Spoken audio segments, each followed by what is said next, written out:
Serikali imefanya uamuzi wa kuwa na maadhimisho ya wiki ya ardhi na makazi kutokana na umuhimu mkubwa wa sekta hizo kwa maendeleo na ustawi wa maisha yetu, hasa katika nchi ya kisiwa kama yetu ambayo inakabiliwa na changamoto kubwa ya udogo wa ardhi. Kwa ujumla, ardhi ni rasilimali muhimu sana kwa maendeleo ya kijamii na kiuchumi kwa mataifa yote duniani.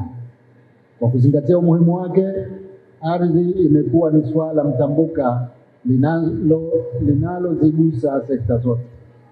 Hivyo basi, sote tuna wajibu wa kuitumia ardhi tulionayo vizuri kwa matumizi endelevu na kwa maslahi ya taifa. Matumizi bora ya ardhi yanatokana na kuwa na mpango bora na endelevu ambayo itabainisha mipaka na umiliki kulingana na aina ya matumizi kwa kila eneo. Kwa mnasaba huo, Wizara ya Ardhi na Maendeleo ya Makazi ina jukumu kubwa la kusimamia sekta hii na kuhakikisha ardhi yote inatambuliwa, inapimwa, inapangwa na inasajiliwa, pamoja na kutoa hati za haki ya matumizi ya ardhi kwa wanaostahili. Waheshimiwa viongozi na ndugu wananchi, mabibi na mabwana, ni jambo la faraja kuona kwamba tayari tunao mradi mkubwa unaoendelea unaohusiana na usimamizi na usajili wa ardhi hapa Zanzibar. Utekelezaji wa mradi huu umeanza vyema, ukihusisha vipengele mbalimbali vikiwemo ujenzi wa vituo 5 vya taarifa za ardhi, kimoja katika kila mkoa, uandaaji wa rejea halisi za vipimo vya upimaji, uandaaji wa taarifa za msingi za kijiografia na ardhi, upimaji wa mpango mkuu wa matumizi ya ardhi na ubadilishaji wa nyaraka za ardhi kuwa za kidijitali.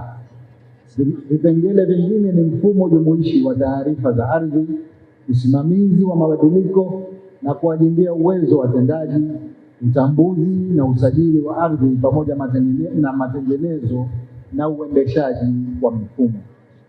Mategemeo ya serikali ni kuwa mradi huu utakapokamilika kwa kiasi kikubwa utaondoa changamoto zinazoendelea katika sekta ya ardhi, ikiwemo kukosa mipango thabiti ya matumizi ya ardhi na tatizo kubwa la migogoro ya ardhi.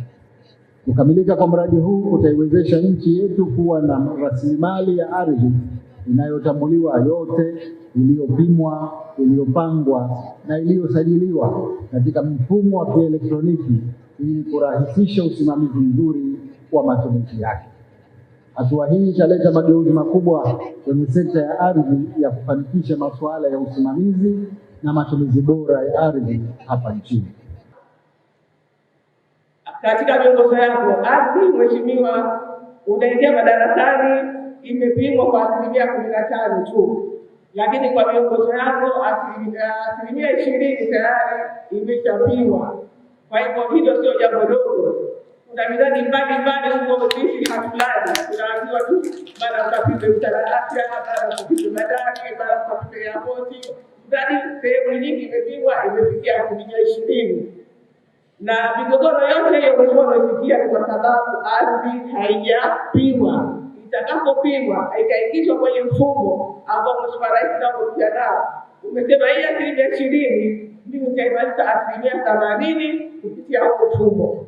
Mfumo huo unakuja, unajua Mheshimiwa Katibu, tutauzindua nao kuwekwa 80% yote itakwenda kukamilika baada ya mfumo huu wa ladha kukamilika. Kwa hivyo hii migogoro yote ambayo inaingia kwa kweli itakuwa huwa ni mwanzaidi wake. Kwa hivyo tunamshukuru sana Mheshimiwa kwa mwongozo huo, lakini pia Mheshimiwa ni kushukuru sana kwa mwongozo ambao umetutaka sisi Wizara ya Ardhi na wizara zote kwa ufupi, lakini sisi tumejitahidi katika kukusanya kodi. Tunasema tumejitahidi. Kwa nini? Umeingia madarakani Mheshimiwa, tunakusanya bilioni 7 tu kwa mwaka, pesa ambazo zinaingia NRA. Lakini sasa hivi Mheshimiwa, tunakusanya karibu bilioni 25 kwa mwaka. Ukichukua zile za NRA, lakini tukitazama za tozo za ada za kamisheni, basi tumefika 25%. Na tumefika bilioni 25 kwa mwaka tunakusanya. Lakini pia mheshimiwa, sisi target yetu tuende mpaka bilioni 50 kwa mwaka.